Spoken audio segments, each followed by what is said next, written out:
Guys, இன்னைக்கு நம்ம வைல்டுலேருந்து collect பண்ணுற ட்ரிஃப்ட்வுட்டுக்கு சாண்டிங் எப்படி பண்ண போகிறதுன்னு பார்க்க போகிறோம். கலெக்ட் பண்ண ரா ட்ரிஃப்ட்வுட்டுக்கு ப்ரீ ட்ரீட்மெண்ட் முடிஞ்ச பிறகு சாண்டிங் பண்ணுறது ரொம்பவே முக்கியம்.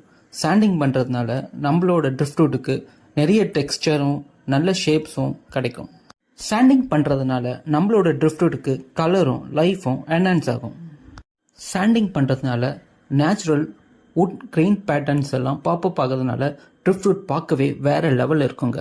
ட்ரிஃப்ட்வுட் மேக்கிங்கோட ஃபுல் ப்ராசஸ் தெரிஞ்சுக்க தொடர்ந்து நம்ம சேனலில் பாருங்கள். நீங்கள் நம்ம சேனலுக்கு புதுசாக இருந்தால் நம்ம சேனலை சப்ஸ்கிரைப் பண்ணுங்கள். தேங்க்யூ.